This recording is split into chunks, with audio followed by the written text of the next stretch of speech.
Hello there my dear friends and welcome back to the Scott Ree Project, and today I want to share with you a fantastic vintage clip. Very topical, but a vintage clip. Now I've been holding on to this clip for a few months now, looking for the right time to share it with you guys and girls, and that time is now. So, time of filming, here we are, it's the 28th of March 2017. Tomorrow, obviously the 29th of March 2017, to a lot of you out there, just another day, but to us, it's the beginning of the exit from the EU. Now, I'm not a big political kind of guy, you know, you never talk about politics or money, and you're thinking, what's this got to do with food? But this clip will explain it. It's absolutely brilliant. Now, obviously, we're going to trigger Brexit. It takes 2 years to leave. Obviously, when we were going to join, we joined in 1975. Again, there was a big run-up.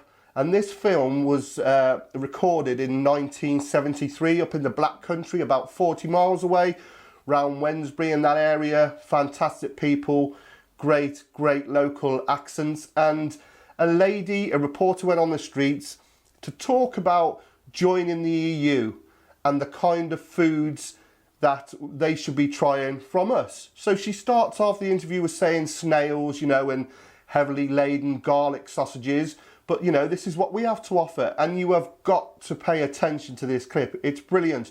Some great characters talking about black pudding, pork scratchings, chitlins, grey peas. Grey peas. I have tried grey peas. Up in the Black Country, they're called grey peas. And they're made with pigeon peas and bacon. And yeah, that's all I can say on that. It was different. But what I like about this film is, filmed in 1973, we joined in 75, which was then the EEC, the European Common Market, obviously changed to the EU. Is some of the products they're talking about, maybe exporting, the EU, you know, tried to stop as time went on, like black pudding. You try and get some fresh pig's blood now, they stopped that. Chitlins, you know, obviously the intestines of pigs, you don't see it anywhere. You know, they kind of did away with our traditional foods, you know, and I'm surprised the faggot survived, you know, and pork scratchings really, but I really want to share this with you. It's a monumental moment, and I think the time is right. You know, the beginning, this film, the start of us obviously joining the EU and what we were looking forward to and what we could export. I mean, I don't know what happened to that. And obviously, tomorrow we begin the process of leaving. So, enjoy this film, and I'll catch you next time. Remember to click, subscribe, check me on my social media, Facebook, Scott Ree, The Scott Ree Project, and on my Twitter, The Scott Ree Project. So, sit back and enjoy this beautiful piece of vintage filming. Take care. Here, piggy. Never right. One of the effects of going into the common market is going to be that Europe is going to try to sell us a lot of its local food. You know the sort of thing, those lovely brightly coloured sausages, highly spiced, often laced with garlic. Those delicious cheeses, all very high and smelly, or rather mild and soft. Escargot, that's snails from France, perhaps a few frog's legs. Well, you might think all those sort of food are absolutely delicious, even though they're not quite English. But there are a few people, those in the Black Country, who are so proud of their local dishes, whose belief in their tradition is so strong that they really believe that Europe has a few gastronomic lessons to learn from them. Winston Homer, you're a member of the Black Country Society. Yes, indeed. Obviously very convinced about the quality of Black Country food, aren't you? Of course, we all am around here, yes. What's so good about it? Well, it's all plain good fickle, we call it here, you know. Now, here, for instance, we have black pudding. Now, that is pig's blood. It's pig's blood, boiled and flavoured and put into a skin, and it's lovely. It's smashing. Really we see sort of sausage things coming from abroad, but it's a Black Country traditional to put it in that shape, is it? It's tradition to put it in that shape, yes. Why, I don't quite know, but it always has been, and of course, if it's been done in the Black Country once, it's always done the same. And how about that sort of... Well, that's horrible looking stuff. That's scratchings.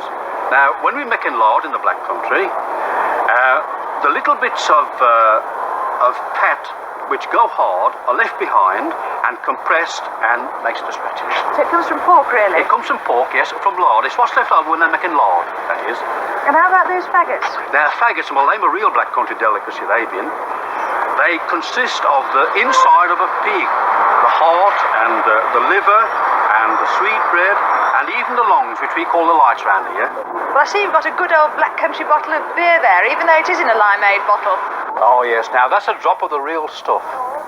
We've always brewed beer in the black country, and black country beer is the best in the world. In fact, prizes have been won by black country beer, and we think that it's far better than this wine that they have in France. Do you like scratchings? Oh, well, they want them. Do you? Would you like some? I have a quarter every day. Do you? I do. I think I was born as a scratching. During Simkits, you brought along 2 other sorts of black country food. Can you describe those? Well, we have here what's known locally as chittlings. We call them chicklings. The correct name is chitterlings with the T. Again, it's pigs inside, cleaned and pressed, a great delicacy. These are peas, dried peas, which are usually boiled with bacon. Now, if you eat them without bacon, you're not eating them correctly. And some of our local pubs here in Wednesbury and in other parts of the Black Country actually put on grey pay nights for their members. Do you really think that black country food is going to be a good export into Europe? And we're prepared to go and show it to them and get them to try it. I mean, I'm prepared to walk down the Champs-Élysées with a bit of black pudding. Of course, there is another traditional black country dish, and that's grauty pudding, but we couldn't bring any along today because it's rather difficult to transport. Can you describe it? It's a mixture, actually, grauty pudding. It comes from the old days, and they threw everything into a stew pot. The groats are kind of oats, and we put meat and anything that's going into it, really, and boil it all up. Can you tell me, has anyone any idea what they are? Grey peas. How about you, madam? Do you know what they are? Well, they look like scratchings to me. I don't know whether they are. Yes. Are they? Do you like them? Well, I used to like them, but I can't eat them now. With my teeth. Is that a good scratching? Well, I don't know why I tasted it yet. Well, go on, taste it. What is there in it? There's air in it. Oh, yes. Who won't come out?